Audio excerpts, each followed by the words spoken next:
नमस्कार दोस्तों, ocean network में आपका स्वागत है। मैं हूं ओमकार चौधरी। मणिशंकर अय्यर बोल रहे हैं कि ये जो अनफिनिश पार्टीशन हुआ था 1947 में और 1971 का भी जिक्र कर रहे हैं, जब पूर्वी पाकिस्तान बांग्लादेश बना था।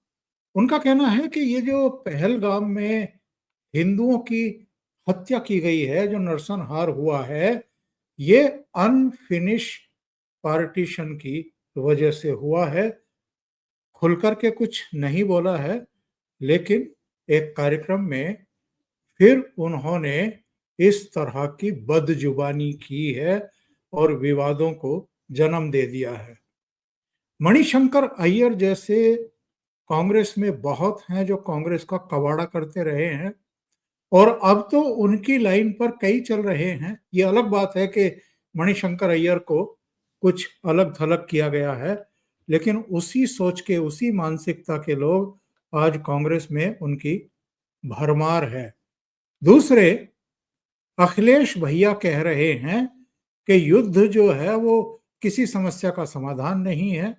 नंबर दो, वो ये कह रहे हैं कि भारतीय जनता पार्टी को इस पर राजनीति करने का कोई हक नहीं है। तीसरे, कर्नाटक के मुख्यमंत्री सिद्धारमैया भी यही कह रहे हैं कि कोई युद्ध नहीं चाहता। और ये जो एकजुटता प्रदर्शित हो रही है, राहुल गांधी भी और असदुद्दीन ओवैसी भी मोमबत्ती जला करके अलग अलग जगहों पर प्रदर्शन कर रहे हैं। ओवैसी को क्या हुआ है? ओवैसी ने रंग क्यों बदला है? दूसरे, ये भी जरा जानने की कोशिश करेंगे, ममता बनर्जी चुप क्यों है? उन्होंने चुप्पी क्यों साधी हुई है? और क्या बिहार पर इस पूरे प्रकरण का कोई इम्पैक्ट आएगा जब भी चुनाव होंगे? इसके अलावा हम इस पर भी बात करेंगे कि सीडीएस आज डिफेंस मिनिस्टर राजनाथ सिंह से मिले हैं और बीएसएफ के DG home minister Amit Shah से मिले हैं। एक डेवलपमेंट पाकिस्तान का है। ये लगातार सूचनाएं आ रही हैं कि कराची हो, इस्लामाबाद हो, हर जगह से जो इनकी क्रीम है पाकिस्तान की, यहाँ तक के सैन्य अधिकारियों के परिवार भी और मंत्रियों के परिवार भी देश छोड़ करके दुनिया की सुरक्षित देशों की पनाहगाह में पहुंच रहे हैं। ऐसा क्यों हो रहा है? और ये जो डर है, ये क्या बहुत अच्छा है? इनको डरना चाहिए भारत से। और ईरान को लेकर के पाकिस्तान के प्रधानमंत्री शहबाज शरीफ ने ये कहा है कि अगर ईरान हमारे और भारत के बीच में मध्यस्थता करना चाहता है तो हम उसका स्वागत करेंगे। ये भी एक तरीके से उनका खौफ ही है। उनको लग रहा है कि किसी भी समय हम पर अब कहर टूट सकता है। मेरे साथ दो खास मेहमान जुड़ रहे हैं। उनमें से एक अभी जुड़ रहे हैं और दूसरे थोड़ी देर में जुड़ जाएंगे। वीरेंद्र नाथ भट्ट लखनऊ से जुड़ रहे हैं और प्रयागराज से जुड़ेंगे अनुपम मिश्रा जी। तो वीरेंद्र जी को जोड़ करके अभी चर्चा की शुरुआत कर देते हैं। वीरेंद्र जी, बहुत स्वागत है। नमस्कार जी। नमस्कार। नमस्कार। वीरेंद्र जी, मणिशंकर अय्यर ने फिर मुंह खोला है और फिर विवादास्पद बयान दिए हैं।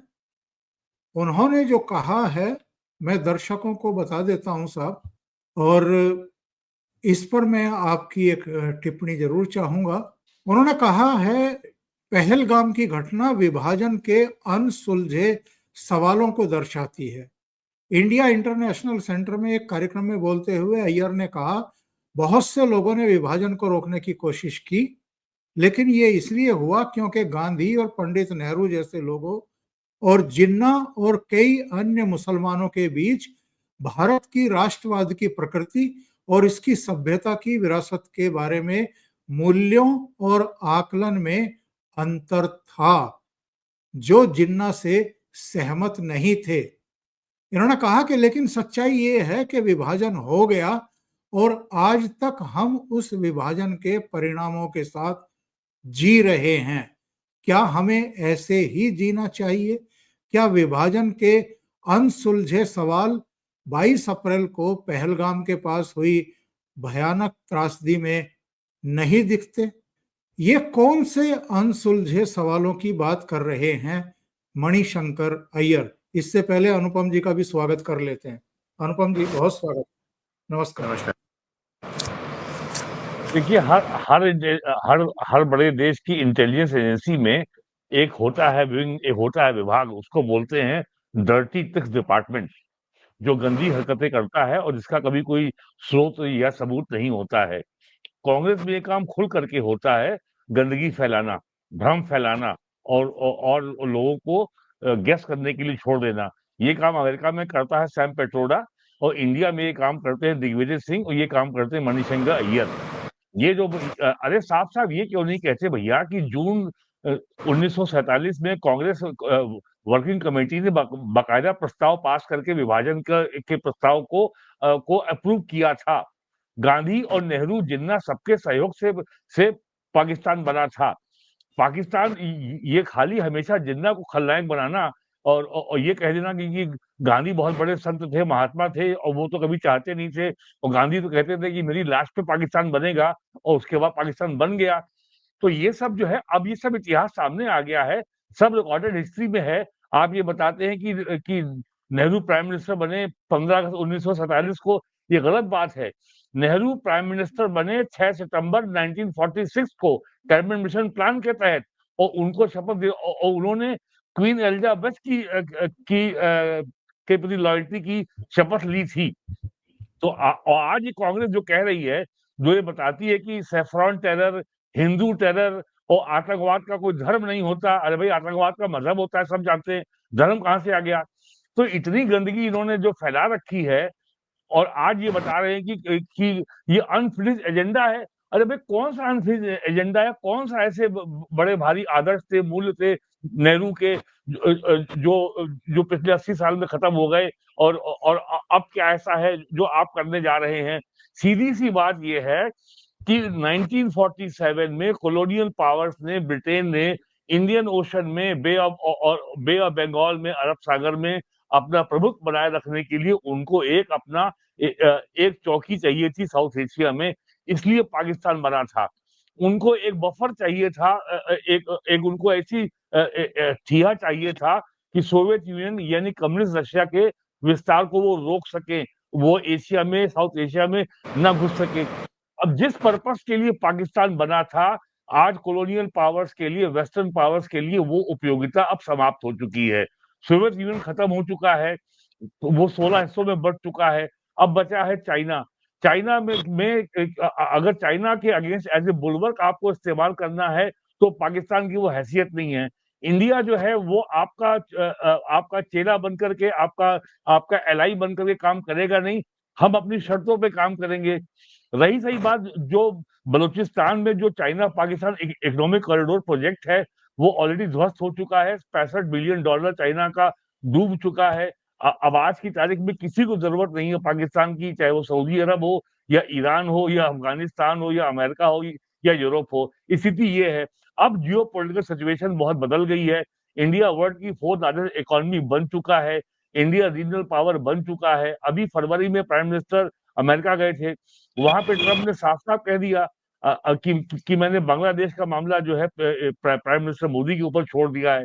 तो अब ये स्थितियां एकदम बदल गई हैं, और जिस तरीके का पैनिक पाकिस्तान में आप देख रहे हैं, प्राइम मिनिस्टर जो बयान दिया मधुबनी बिहार में, तो आधी लड़ाई तो हमने ऐसे ही जीत ली। और जो रॉ के RAW के जो संस्थापक थे RN काओ, उनका एक बहुत मशहूर बयान है कि दुश्मन को शहद से मारो, जहर से नहीं मारो। तो जब जब शहर से ही दुश्मन मर रहा है, और वहां पे लगातार खबरें आ रही हैं कि फौजी वहां इस्तीफा दे रहे हैं, उनके जनरल इस्तीफा दे रहे हैं, सैनिक इस्तीफा दे रहे हैं, वो अपने परिवार को देश के बाहर भेज रहे हैं, उसमें झूठी खबरें भी चल रही हैं कि बिलावल भुट्टो का ने अपना परिवार देश के बाहर भेज दिया, जबकि उनकी भी ना शादी हुई है, ना उनका परिवार है, ना उनके बच्चे हैं। तो उसमें और कुछ तो जो है लाहौर इस्लामाबाद एयरपोर्ट के एयर ट्रैफिक कंट्रोल से सीधे रिपोर्ट कर रहे हैं कि वो हो गया। पाकिस्तान में भी खूब खबरें उलझुल चल रही हैं कि इतने जो है इजराइल के मिलिट्री प्लेन लैंड किए हैं श्रीनगर में, कोई लैंड करवा रहा है जयपुर में, कोई लैंड करवा रहा है अमृतसर में, कोई दिल्ली में। तो ये जो जो बोला है अभी मणिशंकर अय्यर ने, ये केवल जो एक सकारात्मक माहौल, राष्ट्रवादी माहौल देश में बन रहा है, देश में पाकिस्तान के प्रति। तो अब कांग्रेस जो है, जिस तरीके से सर्जिकल स्ट्राइक को 2016 में इन्होंने उसका मजाक उड़ाया था, सबूत मांगे थे, 2019 में बालाकोट में जो एयर स्ट्राइक किया था उसके भी सबूत मांगे थे, उसका मजाक बनाया था। तो अब फिर इनको लग रहा है कि कहीं नरेंद्र मोदी सरकार को उसका पॉलिटिकल लाभ न मिलने पाए, इसलिए उसमें जो है कुएं में भांग डालो, भ्रम पैदा करो और ऐसे भ्रम फैलाने वाले बयान दो ताकि लोग समझ ना पाए और जो असली मुद्दे से लोगों का ध्यान हट जाए। ये केवल उसी रणनीति का हिस्सा है जो आज बोले हैं मणिशंकर अय्यर जी। अनुपम जी को जोड़ते हैं। अनुपम जी, अखिलेश यादव कह रहे हैं कि युद्ध किसी समस्या का समाधान नहीं है। सिद्धारमैया का भी बयान आया है ठीक इसी तरह का कि देश में कोई भी युद्ध नहीं चाहता। मणिशंकर अय्यर अलग राग आलापना शुरू कर चुके, अनफिनिश पार्टीशन की वजह से ये सब हो रहा है। ये जो तीन बयान इधर आए हैं, क्या मतलब निकालें साहब हम इनका? इन्होंने क्या कवर फायर देना शुरू कर दिया है हमें पाकिस्तान को, और एक अभी से पोस्चरिंग शुरू कर दी है। अभी तो जिस बड़ी कार्रवाई की अपेक्षा इंतजार देश कर रहा है वो हुआ भी नहीं है, उससे पहले ही पाकिस्तान भी बिल बिला रहा है और यहाँ ये लोग भी इस तरह की उल्टी सीधी टिप्पणियां कर रहे हैं। देखें, दो चीज़ें हैं। पहली बात तो ये कि नरेंद्र मोदी ने आज फिर दोहराया है कि सज़ा मिलेगी, कठोर दंड मिलेगा। अच्छा, जो लोग मोदी को जानते हैं और मोदी की राजनीति को जानते हैं, उन्हें मालूम है कि मोदी ऐसा करेंगे भी और मोदी का ऐसा करना मजबूरी भी है। मोदी जिस तरह की राष्ट्रवादी राजनीति पर जीत कर आए हैं और जो उनका आइकन है और जो उनकी इमेज है, अब अगर वो उसका बदला नहीं लेंगे तो पहली बार भी आप देखें सर्जिकल स्ट्राइक हुआ, दूसरी बार बालाकोट हुआ और इस बार भी अगर कुछ नहीं होगा तो आप मान कर चलें कि फिर वो मोदी नहीं बचेंगे और भाजपा नहीं बचेगी। तो पहली बात वो करेंगे और दूसरी बात करना उनकी मजबूरी है। अब इसको लेकर विपक्ष बहुत परेशान है। अगर आप तमाम जगह देखें तो सबको एक ही बात की चिंता है कि भैया पहले से माहौल इतना खराब है, अब उसमें अगर मोदी कुछ कार्रवाई कर देते हैं तो अभी सबसे पहले जो उनको अंतर नजर आ रहा है कि साहब बिहार में क्या होगा, तो बिहार में क्या होगा और उसके बाद 1.5 साल बाद उत्तर प्रदेश में क्या होगा, तो फिर बाद में दुनिया में क्या होगा, उनको सब परेशान है। उसके पहले बंगाल में क्या होगा, तो साहब इस सबके आप देखिए, खड़गे साहब कह रहे हैं मोदी जी सीरियस नहीं। अब मतलब ये बात खड़गे ही कह सकते हैं कि मोदी जी इस मुद्दे पे सीरियस नहीं है। मतलब पाकिस्तान जानता है कि मोदी जी कितने सीरियस हैं। वो अपने रेल मंत्री से बयान दिला रहे हैं कि एटम बम फेंक देंगे, वो बिलावल भुट्टो से मजाक करवा रहे हैं कि खून बहा देंगे दरिया में। उनके एक पुराने गृह मंत्री पाव भर के एटम बम बताते हैं। हाँ, तो उनके पत्रकार हसन निसार जैसे पत्रकार तक बताते हैं कि साहब बहुत ढेर सारे इस्लामी मुल्क हैं, एक खत्म हो जाएगा तो क्या फर्क है, लेकिन हिंदू पूरा खत्म हो जाएगा। इस तरह की धमकियां आ रही हैं। तो पाकिस्तान परेशान है, फिर झेलम में जो बाढ़ आ गई उससे परेशान है। मैंने पहले भी कहा था कि साहब हमको पानी मोड़ने की जरूरत ही नहीं है, हमको तो सिर्फ ये देखना है कि जब उन्हें पानी की जरूरत हो तो ना मिले और जब ना जरूरत हो तो पहुंच जाए पानी। तो वही हुआ। तो झेलम की बाढ़ से परेशान है, तो सब लोग सीरियसली ले रहे हैं। लेकिन अब दिक्कत में भी है साहब, उनको समझ में आ रहा है कि मोदी तो बार बार दोहरा भी रहे हैं और उनको जितना मोदी को जानते हैं कुछ हो के रहेगा। और आज तो आप देखिए शशि थरूर ने इस बात को कहा, सारे विपक्ष में इकलौता आदमी शशि थरूर है जिसने कहा बाकी सब ठीक है, आर्मी एक्शन जरूरी है। जब तक आर्मी एक्शन नहीं होगा तब तक इन लोगों को सजा नहीं मिलेगी। अब ऐसे में जाहिर सी बात है जितना विपक्ष है परेशान है, जितने विपक्षी पत्रकार हैं, पत्रकार भी तो विपक्षी हैं, जितने विपक्षी पत्रकार हैं, जितने सोशल मीडिया ट्रोल्स हैं, मैं देख रहा था कि सारे पत्रकारों के ट्वीट्स में आखिरी लाइन क्या है, नेहा सिंह राठौर की आखिरी लाइन है कि ये बिहार के चुनाव में फायदा नहीं मिलना चाहिए। बात श्याम मीरा सिंह की ट्वीट का आखिरी लाइन ये है कि बिहार के चुनाव में फायदा नहीं मिलना चाहिए। अजीत अंजुम को तो इतनी दिक्कत हुई कि दौड़ के पहलगाम ही पहुंच गए, बताने लगे यहाँ सब कुछ नॉर्मल है, पहलगाम से रिपोर्ट करने लगे। तो साहब ये मैं अभी आपके शो पे आने से पहले अपने घूमता आईना पे बैठा था, तो मैं वहां बता रहा था कि 2019 में, आज से 6 साल पहले मैंने एक आर्टिकल लिखा था, बाद में बड़ा वायरल हुआ साहब, अलग अलग नामों से आज भी मैं देख रहा हूँ लोग लिख रहे हैं चच्ची 420। तो मैं उस चच्ची 420 में मैंने यही कहा था, ये वो सब चच्चियां हैं जिनके इलाज के बगैर मेन चच्चा का इलाज नहीं होगा। तो ये एक चच्ची की कहानी लिखी थी, हमारे मोहल्ले में रहती थी ओंकार सर, वो एक हमारे चर्ची चच्चा थे, तो वो जब लोगों से लड़ते थे तो चच्ची आके सामने वाले से निपट जाती थी, छोड़ दो, और चच्चा मार के भाग जाते थे। फिर लोगों को पैटर्न नजर आने लगा, तो एक बार उन्होंने चच्ची को ही कूट दिया। जब चच्ची को कूट दिया तो अगली बार चच्ची नहीं आई, फिर चच्चा भी कुटा गया और उसके बाद लड़ाई खत्म हो गई। इसका चच्चा ने कुछ किया ही नहीं। तो ये जब तक ये बीच वाली चच्चियां नहीं कुटेंगी तब तक आप समझ लीजिए चच्चा ऐसे ही करते रहेंगे तमाशे। और कुटाने से मेरा मतलब हिंसा की बात नहीं कर रहा हूं, मैं देख रहा हूं 7 राज्यों में 28 गिरफ्तारियां हुई सोशल मीडिया पोस्ट को लेकर। उसमें सबसे ज्यादा जो गिरफ्तारियां हुई हैं वो हमारे बॉर्डर स्टेट्स पे हुई है, मेघालय में हुई है, त्रिपुरा में हुई है और आसाम में हुई है। This is very serious. Uttar Pradesh जैसे राज्य में तो एक ही गिरफ्तारी हुई है, हालांकि पहले भी गिरफ्तारियां होती है। आपको याद है जुबैर की गिरफ्तारी हुई थी, पर हमारे chief justice of India Chandrachud साहब कैसे बैठ गए थे कि जब तक इसकी जमानत, जब तक ये जेल से नहीं निकल आएगा तब तक हम उठेंगे नहीं सुप्रीम कोर्ट से। लेकिन बहुत जरूरी हो गया है इन लोगों का इलाज करना। ये वही ढाई मोर्चा है, ये वही आधा मोर्चा है जिसके बारे में हमारे सीडीएस जनरल विपिन रावत बात करते थे। और मैं आपको एक आखिरी बात याद दिला दूं कि 1962 में जब युद्ध हुआ था और उस समय तक कम्युनिस्ट पार्टी का डिवीजन नहीं हुआ था, तो कम्युनिस्ट पार्टी ने बाकायदा प्रेस कॉन्फ्रेंस करके कहा था कि भारत को चीन से माफी मांग लेनी चाहिए और समर्पण कर देना चाहिए क्योंकि हम ही गलत है। आप सोचिए दुनिया में कि इतिहास में ऐसा कोई दूसरा एग्जाम्पल नहीं मिलता है। तो साहब ये तो हर समय के लिए प्रॉब्लम है, जब युद्ध है तो भी प्रॉब्लम है, जब शांति है तो भी प्रॉब्लम है। लेकिन ये भी है कि एक लिमिट के बाहर आप भाई मैं मानता हूं कि अभिव्यक्ति की स्वतंत्रता रोकी नहीं जानी चाहिए, लेकिन अभिव्यक्ति की स्वतंत्रता की आड़ में इस तरह की एंटी नेशनल रैंड को भी इजाजत नहीं दी जानी चाहिए। उनका जी बिल्कुल सही बात आपने कही है अनुपम जी। वीरेंद्र जी, मैं एक थोड़ा सा अलग हट करके सवाल पूछ रहा हूँ। ये राहुल गांधी भी मोमबत्ती लेकर के एक विरोध प्रदर्शन में शामिल होते हुए दिखाई दिए। हैदराबाद में आपके इनके तेलंगाना के चीफ मिनिस्टर, एक ही मंच पर सलमान खुर्शीद और असदुद्दीन ओवैसी भी दिखाई दिए। ये अरविंद केजरीवाल कहीं मोमबत्ती लेकर के दिखाई नहीं दिए, ममता बनर्जी भी दिखाई नहीं दी। आपके पास कोई सूचना इनके बारे में?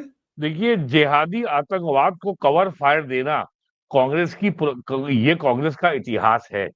ये जिन लोगों ने पाकिस्तान बनवाया, लखनऊ के लोगों ने बनवाया, अलीगढ़ मुस्लिम यूनिवर्सिटी के लोगों ने बनवाया, और ये लोग पाकिस्तान गए, वहां प्लॉट देखने गए थे, कॉर्नर का प्लॉट नहीं मिला तो वापस लौट आए और फिर इंडिया में बस गए। और ऐसे लोग में वो भी लोग थे जो संविधान सभा के मेंबर थे, पाकिस्तान चले गए, लौट के आए, फिर संविधान सभा के मेंबर हो गए।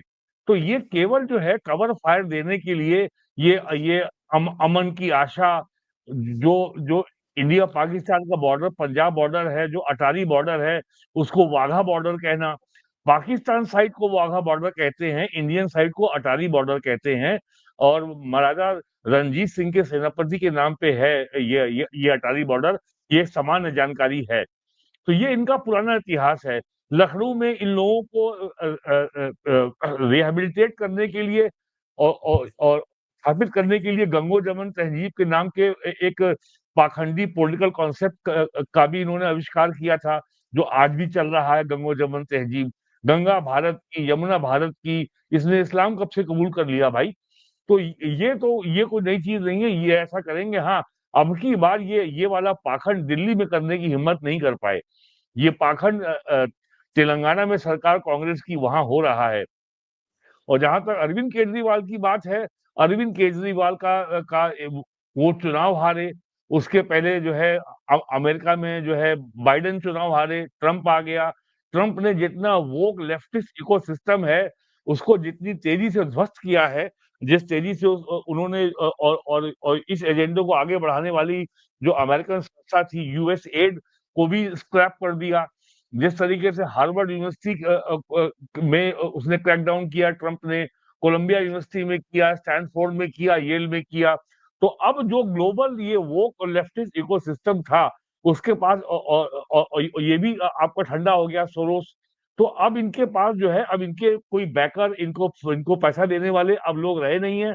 अब इनके सामने चुनौती है, कैसे पंजाब को बचाओ। दिल्ली में गए अब जा चुके हैं ये। तो इस समय ये as a strategy he is lying low. वो जो है अब चर्चा में नहीं आना चाहता, और उस समय उसकी चिंता केवल पंजाब को बचाने के अलावा जिस मुकदमे में वो सुप्रीम कोर्ट की मेहरबानी से जेल से बाहर है, उस मुकदमे में उसका कन्विक्शन ना, उससे बचना। और अब देखते हैं कहाँ से वो जो है करोड़ों रुपए खर्च करके वो लाते हैं क्या वकीलों की फौज। तो केजरीवाल तो जो है ये केवल रणनीति के तहत ही लाइंग लो। उसके पास कोई अब प्लेटफॉर्म नहीं है, वो इकोसिस्टम नहीं है, कांग्रेस से भी उनके वो संबंध नहीं है। और जो इंडी अलायंस, जो जो सो कॉल्ड अलायंस था, वो भी जो है 2024 के लोकसभा चुनाव के बाद ठंडा है, कहीं वो राज्यों में दिखाई नहीं पड़ा है। तो ये अब जो है ग्लोबली जो है पूरा जो आपका लेफ्ट वोक जिहादी जो अलायंस था, वो इस समय ठंडा पड़ रहा है, कमजोर पड़ रहा है। और उसकी हर जगह पिटाई हो रही है, खासकर अमेरिका में। और जिस तरीके से अमेरिका ने यूक्रेन और रूस के बीच में सीज फायर करार का जो काम चल रहा है, शांति कायम हो जाए, और पूरा यूरोप का जो लेफ्ट वोक इकोसिस्टम है वो यूक्रेन के पीछे खड़ा हुआ था। तो और जिस तरीके से यूरोप को जो है एक तरीके से लात मार के जो है ट्रंप ने किनारे किया है, उसका भी असर जो है पूरी दुनिया में हुआ है। तो केजरीवाल उसी पूरे तंत्र का हिस्सा है, उसी इकोसिस्टम का हिस्सा है। तो इसलिए उसके पास इस समय कुछ करने को है नहीं, तो इसलिए लाई लो, ये उसकी स्ट्रेटेजी है। ये मत समझिए कि he is down but he is not out. जी जी वीरेन जी। और अनुपम जी, ये बिहार पे इम्पैक्ट की बात आपने की कि क्या पड़ सकता है, इसलिए भी विपक्ष परेशान है। ममता बनर्जी की चुप्पी भी इसी संदर्भ में देखी जा सकती है कि पश्चिम बंगाल के चुनाव भी तो अब बहुत दूर रह नहीं गए हैं। ये विपक्ष हर घटना को चुनाव से जोड़ करके क्यों देखने लगता है? और ये केरोसिन वाले, दिया सलाई वाले और देश में आग लग जाएगी, आपको नहीं लगता क्या कि इन लोगों ने जिस तरीके से सीएए पर भी मुसलमानों को डराया, आपकी नागरिकता चली जाएगी, अभी जो वक्फ संशोधन अधिनियम बना है, इस पर भी इन्होंने कहा कि आपकी मस्जिदें छिन जाएंगी, आपके मदरसे, आपके कब्रिस्तान, आपके यतीम खाने, ये मुसलमानों को भड़काने का काम नहीं कर रहे हैं क्या? और पूरी दुनिया में एक ऐसा माहौल नहीं बना रहे हैं कि जैसे नरेंद्र मोदी मुसलमानों के पीछे पड़े हुए हैं और वो विलेन हैं और मुसलमानों को तो सांस ही नहीं लेने दे रहे हैं। और उसी का नतीजा है कि एक आतंकवादी ने महिला के पति को मारा। महिला ने कहा कि मुझे भी मार दो। उसने कहा कि नहीं, तुम्हें जिंदा छोड़ रहे हैं, जाकर के मोदी को बोल दो। तो ये लोग तो खुद ही देश में एक ऐसा माहौल बना रहे हैं। और ऊपर से मणिशंकर अय्यर का बयान कि अनफिनिश पार्टीशन की वजह से, मुद्दों की वजह से ये सब घटनाएं हो रही हैं। देखिए, ये सारी राजनीतिक पार्टियां मुसलमानों के वोट के लिए करती हैं प्रयास, और उसके चलते ये मुसलमानों का शोषण भी करती हैं। और आज नहीं, पहले दिन से कर रही हैं साहब। आप जब पहली बार जब आप हिंदू कोड बिल लेके आए थे, तो कहा था कि साहब मुसलमानों को जो भी समाज में भी जो उनका भी कानून है उसको भी कुछ ठीक ठाक कर दिया जाए। तो नेहरू ने कहा था they are not ready for it, वो अभी इसके लिए तैयार नहीं है। उस समय आपने ये कह दिया तैयार नहीं है। फिर आपने नरसिम्हा राव की सरकार में देखा किस तरह की बातें हुई कि भाई वो जहाँ पड़े हैं पड़े रहने दो, उसमें खुश हैं, हमसे क्या लेना देना। आप देश के किसी भी मुसलमानी इस्लाम जहाँ पे मुसलमान रहते हैं, जिन घेटोज में रहते हैं, उन घेटोज में जाकर आप देख लें कि हालात कितने खराब हैं। ना सड़क है, ना पानी है, ना बिजली, इतने बुरे हाल है, गंदगी है, बजा रहे हैं। लेकिन आप देखें कि 80 साल में आज तक मुसलमानों ने कभी बिजली के लिए, पानी के लिए, सड़क के लिए, स्कूल के लिए, कॉलेज के लिए, ये अस्पताल के लिए कभी कोई प्रदर्शन नहीं किया। भारत में अगर मुसलमानों ने प्रदर्शन किया तो सिर्फ और सिर्फ मजहबी मुद्दों के लिए किया, मदरसे के लिए किया, दरगाह के लिए किया, मस्जिद के लिए किया, नमाज के लिए किया, सिर्फ इसके लिए किया।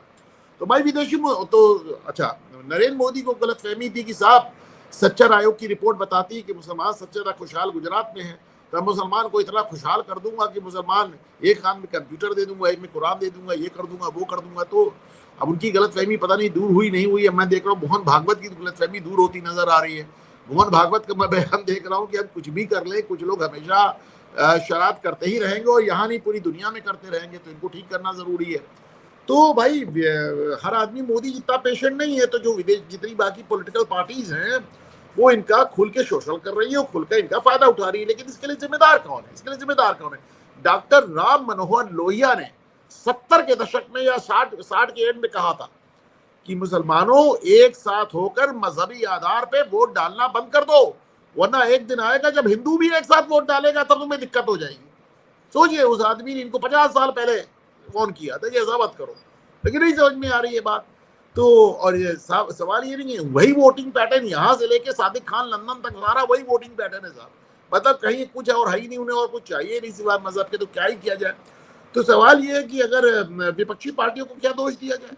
अगर आप उन्हें तो वोट चाहिए, अगर तुमको वोट स्कूल पे चाहिए होता, शिक्षा पे चाहिए होता। अब जैसे सच्चर आयोग की रिपोर्ट कहती है कि मुसलमानों का भारत में 3 मुद्दों पे आकलन किया गया: उच्च शिक्षा में उनका प्रतिनिधित्व, सरकारी नौकरी में उनका प्रतिनिधित्व और पर कैपिटा इनकम।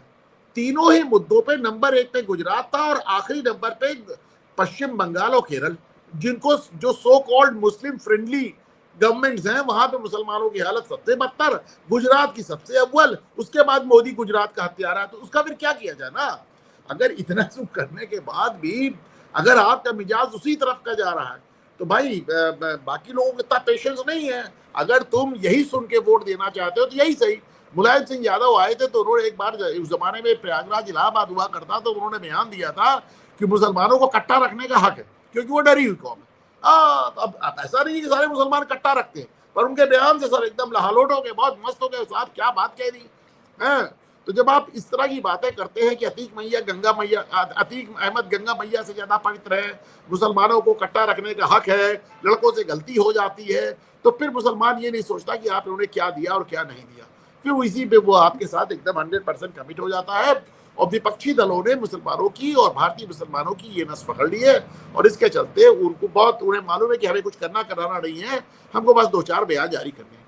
दिक्कत सारी अभी ये आ रही है कि पहले तो ये सब बयान आप जारी करते थे, 26-27%, 28% में सरकार बना लेते थे। अब दिक्कत आ रही है कि साहब सरकारें बननी है 51% में, 50% में, 46% में, 48% में। तो अब आप जब इस तरह के मुसलमान इस्लाम परस्त बयान देते हैं, क्योंकि पुरानी कहावत है, if you are not pro Islam then you are anti Islam, यानी अगर आप इस्लाम परस्त नहीं है तो आप इस्लाम के मुखालिफ, आप विरोधी हैं। तो अब दिक्कत ये आ रही है कि सब आप जब इस तरह के बयान देते हैं तो आपका हिंदू वोट बैंक आपसे नाराज होने लगता है। तो ऐसे में फिर वो बैलेंस बनाने का प्रयास करता है। जैसे अखिलेश यादव देखिए, वो ऑल पार्टी मीट में गए ही नहीं, वो सर्वदलीय बैठक में गए ही नहीं, कि साहब गए और कहीं वहां से कोई ऐसा प्रस्ताव पारित हो गया कि मैं लौट के मुसलमानों को मुंह क्या दिखाऊंगा।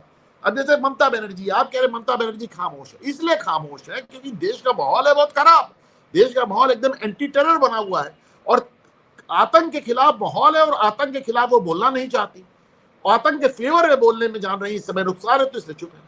कानपुर का जो नौजवान मारा गया है, उसके परिवार से मिलने के लिए भी अखिलेश यादव नहीं गए।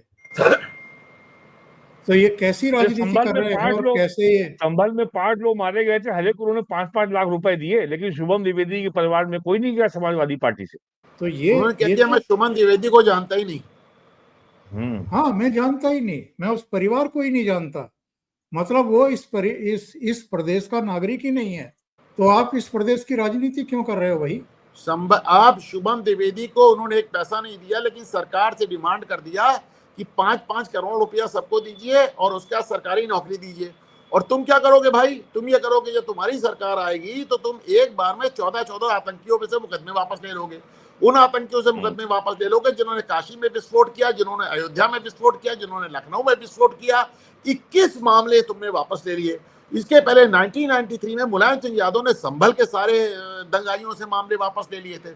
उस समय हाईकोर्ट तक मामला नहीं गया था। अखिलेश यादव ने जब 2013 में लेने का प्रयास किया तो इलाहाबाद हाईकोर्ट ने रोक ही दिया। रोक ही नहीं दिया, यह भी कहा कि अखिलेश यादव से भैया पद्म भूषण भी दे देते इनको तुम। हाँ वीरेंद्र जी, आज देखिए ऐसा है, ओंकार जी मैं एक बात कह दूं कि एक बात बहुत साफ है, ये बात अभी नरेंद्र मोदी को भी समझ में नहीं आई है। जिहाद का, जिहादी मानसिकता का मुकाबला विकास के जरिए नहीं हो सकता। कुरान का सीधा कॉन्सेप्ट है सिरातुल मुस्तकीम, यानी सीधा रास्ता। और उनका सीधा रास्ता ये है कि हमें यहाँ पे ये हम दारुल हर्ब में हैं, इसको हमको दारुल इस्लाम बनाना है। मुसलमानों को ना रोजगार आपसे चाहिए, ना उनको आवास चाहिए, ना उनको टॉयलेट चाहिए, ना उनको बिजली चाहिए, ना उनको एलपीजी चाहिए। वो सब कुछ कर लेंगे, उन्हें कुछ नहीं चाहिए आपसे। उन्हें केवल इस मुल्क में इस्लामी हुकूमत बनानी है, सिरातुल मुस्तकीम उनका रास्ता है।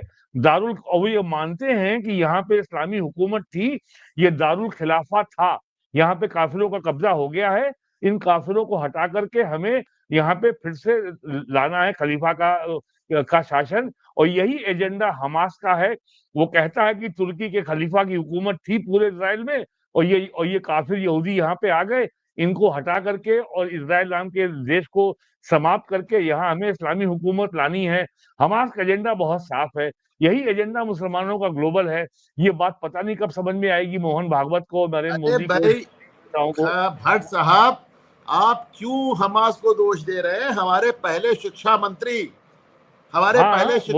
कहते थे कि तुर्की के सिपाही के पैर में गड़ा हुआ कांटा, उसका दर्द अगर हिंदुस्तानी मुसलमान के दिल में नहीं होता तो फिर वो मुसलमान ही नहीं। और जबकि पहलगाम में जो हमला हुआ है उसमें पूरा हमास का जो स्टाइल ऑफ फंक्शनिंग है, जो हमास का फुटप्रिंट है, वो वहां दिखाई पड़ रहा है। और जिस तरीके से इजराइल में 7 अक्टूबर 2023 को यहूदियों को मारा गया, 1200 यहूदियों को, उसी शैली में हमला हुआ है पहलगाम में। लेकिन भट्ट साहब, लेकिन जैसे इजराइल फिदाइन आतंकवादियों के घर उड़ा देता है डायनामाइट लगा के, अगर हमास टाइप हमला हुआ तो इस बार इजराइल टाइप जवाब भी जा रहा है। हाँ, ये बात 8-10 आतंकवादियों के घर बम लगा के उड़ाए जा चुके हैं। ये पहली बार हो रहा है कि कश्मीर में किसी आतंकी घटना में वहां के स्थानीय लोग पकड़े जा रहे हैं और अरेस्ट हुए हैं। ऐसा घर घर तलाशी चल रही है, पूरी रात तलाशी चल रही है। मैं इसी पर एक्चुअल में आ रहा था अनुपम जी। ये जो अभी तक 9 घर उड़ाए गए हैं आतंकवादियों के, ये तो पाकिस्तान वाले भी देख ही रहे होंगे। और अभी भट्ट साहब प्रोग्राम में जुड़ने से पहले कुछ सूचनाएं मुझसे साझा कर रहे थे कि अलग अलग एयरपोर्ट पर कुछ ट्वीट या व्हाट्सएप चैट जो है, सूचनाएं आ रही हैं कि कौन कौन पाकिस्तान से भाग खड़ा हुआ है या अपने परिवारों को शिफ्ट कर रहा है यूरोपियन कंट्रीज में। कोई अमेरिका न्यू जर्सी भेज रहा है, कोई लंदन जा रहा है, कोई कहीं जा रहा है। ये जो खौफ है साहब, ये अच्छा है? देखिए साहब, खौफ है या नहीं है इस पे हो जाएगी बहस। तो इसलिए बेहतर होगा कि आप पाकिस्तानी मेंबर ऑफ पार्लियामेंट का वो वीडियो रोज चला दिया करें, जिसमें वो सांसद खड़े होकर पार्लियामेंट में कह रहा है कि अभिनंदन वाले मुद्दे पे जो मीटिंग होनी थी उससे इमरान खान प्रधानमंत्री भाग गए। जनरल बाजवा जो समय सेना अध्यक्ष थे, उनके पैर कांप रहे थे, माथे से पसीना आ रहा था। मैं नहीं कह रहा हूँ, मेंबर ऑफ पार्लियामेंट कह रहा है। और कह रहा है शाह महमूद कुरैशी जो कि विदेश मंत्री और बहुत बकवास करते हैं, वो गिड़गिड़ा रहे थे कि खुदा के वास्ते अभिनंदन को छोड़ दें वरना रात 9 बजे हमला हो जाएगा। तो खौफ का आलम तो ये है कि पाकिस्तानी संसद में जहां पे फौज के खिलाफ एक शब्द नहीं बोला जाता, वहां पाकिस्तानी संसद में खड़े होकर एक मेंबर ऑफ पार्लियामेंट कह रहा है कि मेरी उपस्थिति में हमारा आर्मी चीफ कांप रहा था, मेरी उपस्थिति में हमारा फॉरेन मिनिस्टर गिड़गिड़ा रहा था, और मेरी उपस्थिति में हमारा प्राइम मिनिस्टर भाग गया था। ये 3 बातें उस संसद में खड़ा होकर उनका मेंबर ऑफ पार्लियामेंट, ये आप खौफ समझ लें। इस तरह आप इसको अंदाजा लगा लें। और कोई ये पहली बार नहीं है साहब, कोई पहली बार नहीं है, ये तो हमेशा उनके साथ रहा है। उनके मतलब कभी कभी मैं लगता है वो सीने पे ढेर सारे जो मेडल लेके घूम रहे हैं, किसके लिए घूम रहे हैं? अपनी जनता को मारने के लिए घूम रहे हैं। भाई आपकी कमांडो रेजिमेंट को टीटीपी किडनैप कर लेता है, जो सबसे हार्ड की में है, और वो कमांडो रेजिमेंट लौट के आती है और वो सेना से रिजाइन कर देती है कि हम इसी शर्त पे छूटे हैं कि हम सेना में काम नहीं करेंगे। आप सोचिए, आपके कमांडोज का आपके मुल्क में सर काट के फुटबॉल खेल रहे हैं। अरे शर्म से डूब मरो यार। लेकिन और आप सोचिए कि आज भी तुम साले को, आज भी तुम हिंदुओं पे नफरत में जी रहे हो। तुम्हारा सेना अध्यक्ष आज भी हिंदुओं को गाली दे रहा है। अरे हिंदू बचे नहीं यार तुम्हारे यहाँ, मार के खा गए तुम सबको, अभी भी तुम हिंदुओं को गाली दे रहे हो। हाँ, ये दिखाता है कि तुम इस्लाम के नाम पे भी एक नहीं हो सकते। तुम सिर्फ और सिर्फ काफिरों की नफरत के नाम पे एक हो सकते हो। इस्लाम के नाम पे अगर तुम एक हो सकते तो आज 80 साल बाद जनरल मुनीर को हिंदुओं को गाली देने की जरूरत नहीं पड़ती। अगर वो आज भी हिंदुओं को गाली दे रहा तो ये बताता है कि पाकिस्तान इस्लाम के नाम पे नहीं, काफिरों से नफरत के नाम पे बना है, और आज भी वह काफिरों से नफरत पर। आप देखें आज जो उनके रेल मंत्री बयान आया है, रेल मंत्री है और रेल मंत्री और बयान दे रहे हैं कि एटम बम मार देंगे। तो लेकिन उसमें देखिए वो हिंदुओं के लिए वर्ड क्या इस्तेमाल करते हैं, कहते हैं हिंदू बनिया इतना काइया। आज भी वो हिंदुओं को गांधी से जोड़ के देखते हैं। वो गांधी को बनिया कहते थे, जिन्ना के सामने जिन्ना को मर्दे मोमिन बताते थे और गांधी को काइया बनिया बताते थे। तो आज भी जब वो हिंदुओं की बात करते हैं तो बनिया, आज का बयान है, उन्होंने कहा हिंदू बनिया इतना का। तो आप सोचें ये हिंदुओं की नफरत पे जी रहे हैं, काफरों की नफरत पे जी रहे हैं, वरना इनको एक रखने के लिए कुछ नहीं बचा है। सिंध अलग, जीए सिंध अलग जा रहा है, जीए सिंध आंदोलन कब से चल रहा है, एमक्यूएम मुहाजिर कौमी मूवमेंट कब से अलग चल रहा है, बलूचिस्तान का हाल आप देख ही रहे हैं, पख्तूनिस्तान आप देख ही रहे हैं, टीटीपी आप देख ही रहे हैं। तो पाकिस्तान मतलब पंजाब और बाकी सब कुछ उनके खिलाफ हो रहा है। तो साहब कुछ दिन मतलब ये दुर्भाग्य है कि ऐसे मौका आ गया कि हमको अब रिटेलिएट करना हमारी मजबूरी है, और जब हम रिटेलिएट करते हैं तो थोड़ी सी उनमें एका आ जाती है, वरना कुछ समय और रुक जाइए वो तो अपने आप ही डिसइंटीग्रेट हो रहा है, अपने आप ही टूट के टुकड़े टुकड़े हो रहा है। आपकी एका नहीं आएगी अनुपम जी, आप जान लीजिए अब की बार एका नहीं आ रही है। और जिस तरीके से जो आसिम मुनीर का बयान है ये बहुत ही अंतिम हताशा भरा प्रयास है इस्लाम का चूरन बेचने का, जो बिक नहीं रहा आपकी बार। इस्लाम का चूरन नहीं बिक रहा है ना वीरेंद्र भाई, वो काफिरों का चूरन बिक रहा है, एंटी काफिर चूरन बिक रहा है। और ओंकार जी समझिए जो भट्ट साहब कह रहे हैं कि अब की एका नहीं आएगी, उसका कारण ये है कि पाकिस्तान में एक बहुत बड़ी आवाम, बहुत बड़ी जनता इमरान खान के जेल में रहने से नाराज है, और पहली बार पाकिस्तान में खुल के फौज के खिलाफ, मतलब आप सोशल मीडिया से लेके सड़क तक आप बगावत देख रहे हैं। उन्होंने पाकिस्तानी एस्टैब्लिशमेंट पे हमला कर दिया, जनरल के घर में घुस गए और नारे सुने। ये जो दहशतगर्दी है इसके पीछे वर्दी है, ऐसा सब पहले कभी नहीं देखा गया।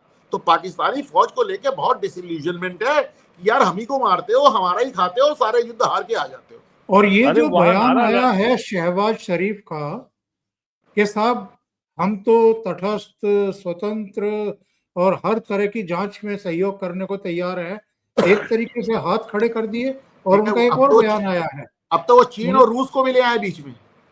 उनका कहना है कि ईरान के प्रधानमंत्री अगर मध्यस्थता करके हमारी टॉक्स करा दे भारत से तो हम बड़े आभारी होंगे। ईरान भी कह दिया, चाइना भी कह दिया, रशिया भी कह दिया। अब आप देखते जाइए ये सीधे सीधे पोप तक पहुंचेंगे। अब वो दिक्कत कि भाई देखिए Shahbaz Sharif is in a very difficult situation. जब नवाज शरीफ वास्तव में कुछ करना चाहता था तो उसको मुशर्रफ ने दिक्कत में डाल दिया था, उसकी पीठ के पीछे जाकर कारगिल कर दिया। आपको क्या लगता है कि जो कांड जनरल मुनीर ने अगर कराया है तो इसके लिए शहबाज शरीफ से क्या उन्होंने परमिशन ली होगी? वहां परमिशन नहीं, वहां तो इन लोगों को डांटा जाता। वैसे भी शहबाज शरीफ के पास तो बहुमत तक नहीं है, आर्मी उनकी सरकार चला रही है, आर्मी इमरान खान को जेल में रखे है, आर्मी उनको सपोर्ट दिला रही है, तो वो तो बेचारे मिनमिना रहे हैं। अब उनकी दिक्कत ये कि उनको उस काम का खामियाजा चुकाना उन्हीं को है, किया मुनीर ने है, चुकाएंगे ये वहां का इतिहास है सर, यही इतिहास रहा है वहां का। बहुत बहुत धन्यवाद। एक बार छोड़ के भट्ट, सिर्फ एक बार, हर बार किया फौजियों ने, चुकाया सिविलियंस ने। सिर्फ एक बार अंतर पड़ा, जब फौजियों ने किया उसका फायदा एक सिविलियन ने उठाया, और वो था जुल्फिकार अली भुट्टो 1971 में। जब याहिया खान युद्ध हार गया तो उसका फायदा भुट्टो को मिल गया। बहुत बहुत धन्यवाद अनुपम जी और वीरेंद्र नाथ भट्ट साहब, आप दोनों जुड़े और महत्वपूर्ण बिंदुओं पर चर्चा की। Thank you so much. नमस्कार।